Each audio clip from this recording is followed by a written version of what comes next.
여러분들은 지하철 무임승차에 대해서 얼마나 알고 계신가요? 오늘은 지하철 무임승차에 대해서 한번 알아보겠습니다. 지하철 무임승차란 1984년부터 현재와 같이 65세 이상의 고령자에게 100% 무임승차를 제공하고 있는 것을 의미합니다. 처음 본 제도가 도입되었을 때는 65세의 인구 비율이 워낙 소수였기 때문에 문제가 될 것이 없었던 제도였습니다. 그러나 2000년대에 들어서면서 대한민국이 빠르게 고령화 사회를 맞이하며 노년층의 인구가 급속하게 늘어나자 철도공사와 교통 예산을 책임지는 각 지방자치단체의 재정 적자가 본격화되었고, 이와 더불어 선거철마다 복지의 범위를 두고 복지 과잉 논란이 빚어지면서 노년층의 무임승차 제도는 존폐 문제가 이슈로 부상되었습니다. 최근 철도공사 측과 교통부 주최로 제도를 둘러싼 토론회를 개최하고 철도 노조에 의해 플랫폼에 관련 포스터를 부착하는 등 갈등 당사자들의 활동이 활발한 한편, 다음 아고라 토론방의 인기 있는 토론 주제로 해당 갈등이 올라오는 등 시민들의 의견 개진 또는 적극적인 상황입니다. 무임승차를 첫 시행할 때에는 시내버스 요금도 무료로 하도록 시행하였습니다. 그러나 시행 시작 약 10여 년 후인 1990년대 들어서는 시내버스의 완전 무임승차는 폐지하고 보건사회부에서 65세 노인 1인당 월 12장의 무임승차권을 각 읍면 동사무소를 통해 배포하는 정책을 시행한 적이 있었습니다. T머니 등의 디지털 기술을 기반으로 하는 버스 승하차 요금 징수 시스템이 마련되기 이전이라서 상평 통보같이 생긴 토큰이나 종이 버스 회수권으로 시내버스 기본 요금을 노인들에게 배분한 것인데요. 지방자치 제도를 시행하기 이전에 국가 행정 시스템을 유지하고 있었던 시절이라서 전국적으로 시내버스 기본 요금이 통일했던 시절이었기 때문에 가능했던 것으로 보입니다. 시내버스 노인 무료 승차권을 당시 보사부 주도로 배포했다는 점에서 현재 지하철 무임승차 논란을 해소하기 위한 국가 재정 지원 요구에 있어서 보건복지부가 책임지라는 근거가 되기도 합니다. 이 시내버스 노인 무임승차권은 T머니와 같은 전자식 승차권이 도입되면서 은근슬쩍 사라졌고, 수도권 통합 환승 할인 시행을 준비하면서 시내버스 무료 승차권은 보사부의 재정 압박을 우려해서 완전히 폐지되었고, 이런 점에 비추었을 때 지하철 노인 무임승차 논란에서 완전 유료화나 일부 할인 또는 국가 재정 보전의 주장에 있어서 시내버스 노인 무임승차에서 유료 승차로 변경해온 역사적 사실이 강력한 근거로 제시되기도 합니다. 현재 무임승차 문제는 도시철도 재정이 적자를 기록하게 되는 주된 원인으로 지목되었습니다.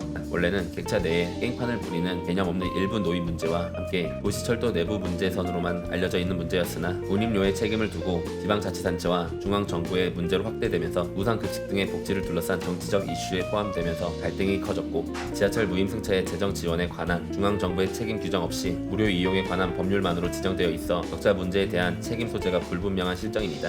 갈등에 관한 시민들의 의견. 1. 노인 지하철 무임승차 반대 측의 의견. 보편 복지가 아닌 특정 계층에 대해서 복지가 필요한 근거가 빈약하다는 것이 인식입니다. 또한 특정 계층인 노인 자신들의 복지에 대해서는 찬성하면서 다른 특정 계층의 복지에 대해서는 반대하는 것이 많은 노인들의 입장이므로 젊은 계층이 반감을 표하는 것입니다. 뿐만 아니라 이러한 행태로 인해서 발생하는 비용은 결국 지하철 적자로 돌아가는데, 이에 대해서는 경영 문제로만 치부하지 자신들의 무임승차로 인해 발생했다고는 여기지 않습니다. 이것에 대한 반론은 애초에 무임승차 정책을 주도한 것은 정책 위반자나 제도 설계자들인데, 원래 있었던 복지 정책을 없애는 것은 당연히 찬반이 갈릴 수도 있는 문제이기는 하나, 노인들이 그 책임을 주체로 돌리는 것은 주체 객체 인식에서도 문제가 드러납니다. 2. 시골 노인 역차별 및 자산 역진성. 대도시의 노인들에 비해 광역철도가 없는 중소도시나 시골 노인들은 무임승차의 혜택을 받지 못해 상대적인 혜택을 누리지 못하고 있습니다.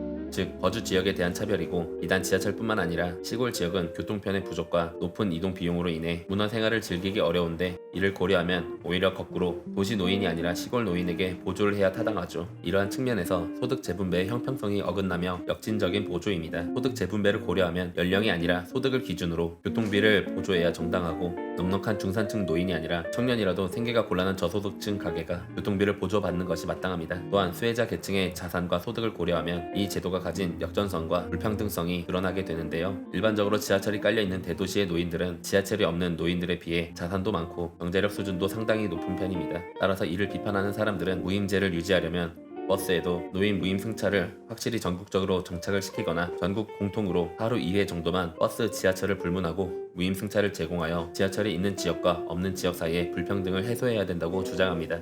3. 유임 승객 비율 감소로 인한 철도 시설과 기타 사회 기반 시설의 질적 저하. 어떤 사회 기반 시설이라도 준공 이래 연식이 누적되면 구조물이 노후되는 것은 당연하다고 볼 수 있습니다. 그나마 채산성이 받쳐준다면 재건축이나 리모델링을 할 여력이 있어 승객들에게 더 나은 서비스를 제공할 수 있는 기반이 되죠. 그러나 무임 제도의 현행 유지 시 유임 승객의 감소로 인해 수익성 악화가 자명한 현실이다 보니 노후가 시작되는 철도 시설물에 대한 개보수는 더디기만 합니다. 그런 탓에 역사 구조물 개보수, 공조 장치 개선, 노후 열차 교체 등 시설 개선은 요원하기만 합니다. 특히 무임 승객 비율이 높은 노선의 경우 유임 승객이 탑승을 기피하는 원인이 되기도 합니다. 대표적인 예로 영의중앙선과 경춘선과 기피 대상 1호인 1호선입니다. 전혀 상관없는 이야기 같지만 철도 시설이 아닌데도 무임 승객 때문에 유임 승객이 피해를 보는 곳이 있습니다. 인천국제공항이 딱 그 예인데요. 혹서기의 더위를 피할 곳을 찾다가 노인들이 공항에 와서 바캉스를 즐긴다고 합니다. 아시아 내에서 5손가락 안에 들 정도로 이용객이 많아서 쉴 곳이 부족한 여객터미널에 공항 이용과 전혀 상관없는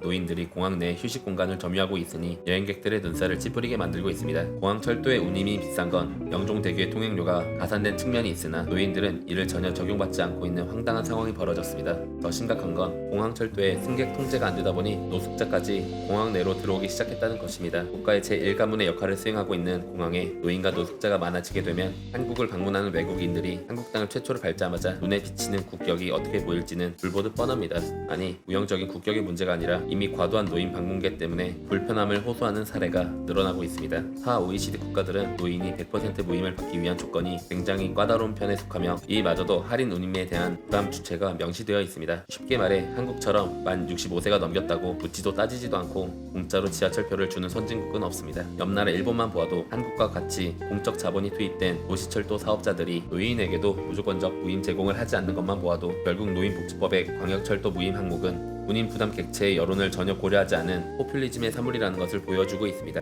이번 영상에서는 지하철 무임 승차에 대해서 알아보았는데요. 지하철 무임 승차에 대한 자신의 의견이나 사연 등을 댓글로 남겨주세요. 여러분들의 구독과 좋아요는 저에게 큰 힘이 된답니다. 작은 편견들이 사라진다면 점차 편견 없는 행복한 세상이 되리라 믿고 있는 버터플라이 임팩트였습니다. 감사합니다.